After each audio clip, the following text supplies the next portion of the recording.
నిత్యం మండుటెండలో పనిచేస్తున్న ఉపాధి హామీ కార్మికుల పట్ల మంత్రి నిమ్మల రామానాయుడు మరోసారి తన మానవత్వాన్ని చాటుకున్నారు. పశ్చిమ గోదావరి జిల్లా యలమంచిలి మండలం పెనుమర్రు గ్రామంలో అభివృద్ధి పనుల శ్రీకారానికి విచ్చేసిన మంత్రి నిమ్మల స్థానికంగా పనిచేస్తున్న ఉపాధి హామీ కూలీలు కల్పించారు. దీంతో వారితో కొద్దిసేపు ముచ్చటించిన రామానాయుడు వారి కష్టాలను అడిగి తెలుసుకున్నారు. అలాగే వేతనాలు సౌకర్యాలు సకాలంలో అందుతున్నాయా అంటూ ఆరా తీశారు. ఎండాకాలం దాహార్తిని వివరించిన ఉపాధి కార్మికుల సమస్య విని స్పందించిన మంత్రి ఇక నుండి నియోజకవర్గంలో దాతల సహకారంతో ఉపాధి కార్మికుల పనివేళల్లో మజ్జిగ అందించే ఏర్పాటు చేస్తానన్నారు. అనంతరం ఉపాధి హామీ కూలీలతో కలిసి అల్పాహారం తింటూ వారి యోగక్షేమాల గురించి ఆరా తీశారు. అనంతరం గ్రామంలో 1,44,00,000 వ్యయంతో చేపట్టే అభివృద్ధి పనులకు ఆయన శంకుస్థాపన చేశారు. రాష్ట్ర ప్రభుత్వం అప్పుల భారంతో ఉన్న ప్రజలకు ప్రభుత్వం ద్వారా అన్ని అభివృద్ధి కార్యక్రమాలు చేస్తూనే సకాలంలో సంక్షేమ పథకాలు అందిస్తున్నామన్నారు.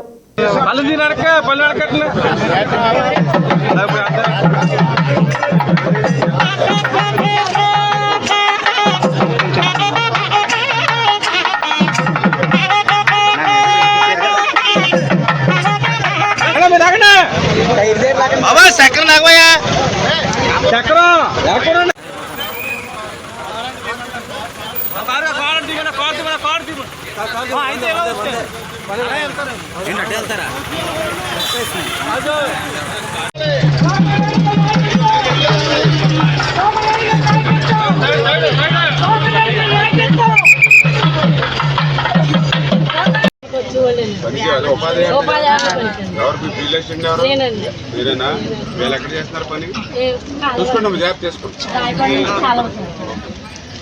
అన్ని రోజులు పనులు వస్తున్నాయా మీకు? తప్పు కదా. మజ్జిగ ఏదైనా మన ఊళ్ళో చెప్పారు మజ్జిగ అరేంజ్ చేయండి. అరేంజ్ చేశారా? ఎవరు సెక్రటరీ పంచాయత్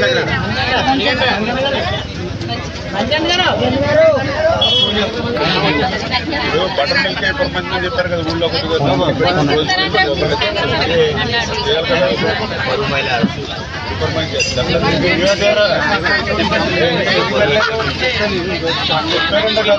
ఆఖర్లో పెట్టాలి. ఏమన్నా రోజుకి ఇప్పుడు 800 మందికి 800-900 అవుతుంది. రండి 10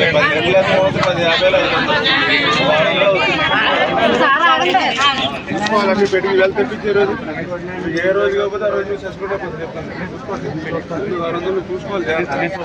పంచుకోండి అన్ని ఉన్నారు కదా. ఇప్పుడు ఎంపీటీ గారు ఉన్నారు, వాడు అమ్మగారు ఉన్నారు, మనకి కృష్ణరాజు గారు ఉన్నారు.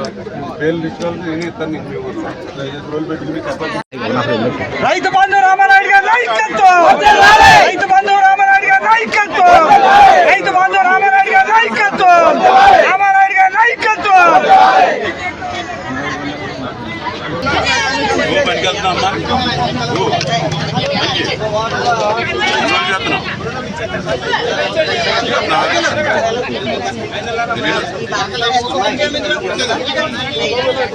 బాబా చెప్తారు మాకంటే మీరే కట్టుకుంటారు. స్ట్రాంగ్ మాకంటే ఎళ్ళ కట్టుకుంటారు. పెద్దోళ్ళ శరీరం మంచిది. మీ తిళ్ళు అయినా కూడా మంచిగా కూడా నమస్కారాలు తెలియజేసుకుంటూ ఈరోజు 1,44,00,000 రూపాయలతోటి 2 పనులకు ఈరోజు శంకుస్థాపన ఇటు మేడపాడు అదేవిధంగా పెనుమర్రు గ్రామానికి సంబంధించిన పనులకు శంకుస్థాపన చేయడం జరిగింది.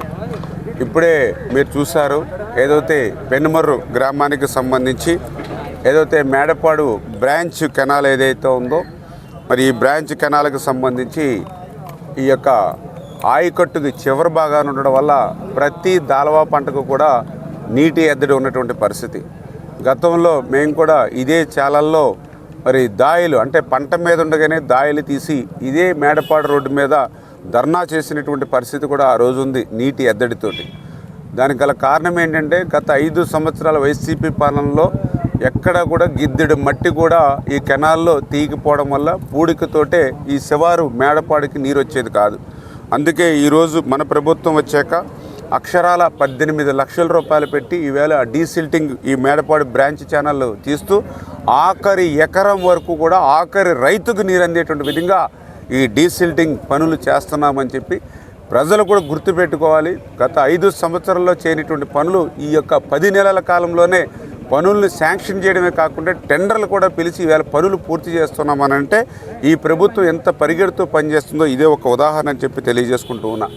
మరి అదేవిధంగా ఏదైతే ఇదే బ్రాంచ్ కెనాల్కి సంబంధించి ఆ పెనుమర్రు వెళ్ళాలని అంటే ఇప్పుడే చూశారు, రోడ్డు అంతా కూడా అస్తవ్యస్తంగా ఉన్నటువంటి పరిస్థితి.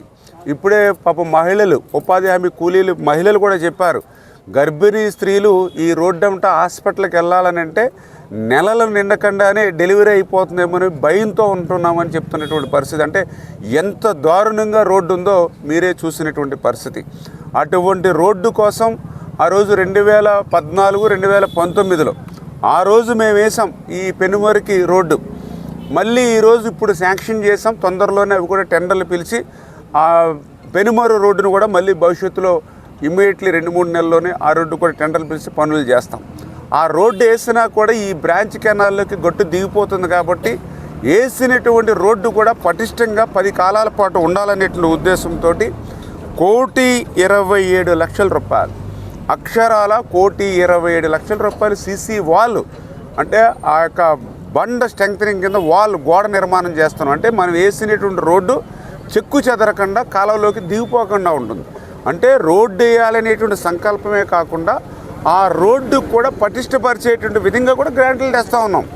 అందుచేత ఎంత సూక్ష్మ స్థాయిలో, అంటే ఎంత గ్రౌండ్ లెవెల్లోకి వెళ్ళి మేము పనిచేస్తున్నామో ఇదే ఒక పెద్ద ఉదాహరణ అని చెప్పి తెలియజేసుకుంటూ, ఈ రకంగా ప్రజల కోసం పనిచేసేటువంటి ప్రభుత్వం, ప్రజల కోసం పనిచేసేటువంటి నాయకత్వం ఈరోజు తెలుగుదేశం, జనసేన, బీజేపీ నాయకత్వం ఇంత క్లిష్టమైనటువంటి సమయంలో, ఆర్థిక పరిస్థితి సహకరించినటువంటి సమయంలో కూడా సంవత్సరం కూడా ఈ పాలన పూర్తి కాకముందే ఇన్ని 100 కోట్ల రూపాయలు ఈరోజు అభివృద్ధి కార్యక్రమాలు చేస్తూ ఉన్నామని అంటే ఈ ప్రభుత్వ పనితీరుని ప్రజలందరూ కూడా బేరీ చేసుకోవాలని చెప్పి మీ ద్వారా తెలియజేసుకుంటూ ఉన్నా. అదేవిధంగా ఈరోజు ఉపాధి హామీ కూలీలు కూడా చాలామంది ఈరోజు కనపడ్డారు. వాళ్ళు కూడా ఎంతో సంతోషంగా ఉన్నారు. వాళ్ళకు కూడా వేసవి కాలం మరి ఏదైతే మజ్జిగ కూడా ఏర్పాటు చేయమని చెప్పేసి కూడా ఇప్పుడే మాకున్నటువంటి స్థానిక నాయకత్వాన్ని కూడా చెప్పడం జరిగింది. ఖచ్చితంగా ప్రతిరోజు కూడా మనందరం కూడా దాతృత్వంతో, దాతల సహకారంతో మనం తినే దాంట్లోనే, మనం ఖర్చు పెట్టే దాంట్లోనే ₹1 వాళ్ళకు కూడా ఖర్చు పెడదామని ఈవేళ ఒక మానవత్వంతో పనిచేస్తున్నాం ఈవేళ. అందుకే ఈరోజు మరి చెప్పడం జరిగింది. ఖచ్చితంగా తెలుగుదేశం, జనసేన, బీజేపీ నాయకులు ఎవరైతే ఉన్నామో మరి ఒక్కొక్కరు కూడా ఒక్కొక్క రోజు పాపం వేసవి కాలాన్ని ఆ యొక్క పేదలు, మహిళలు, ఆ ఉపాధి హామీ ఎవరైతే ఉన్నారో వాళ్ళందరికీ కూడా మంచి చల్లని మజ్జిగ కూడా సరఫరా చేయమని చెప్పేసి కూడా మా నాయకులు కూడా ఆదేశించాం. ఇట్లా ప్రతి పనిలోనూ ప్రతి వ్యక్తిని కూడా మానవత్వంతో ఆదుకుంటూ పనిచేసేటువంటి ప్రభుత్వం, పనిచేసేటువంటి నాయకత్వం అని చెప్పి మరొక్కసారి మీ ద్వారా అందరికీ కూడా తెలియజేసుకుంటున్నాను. Thank you.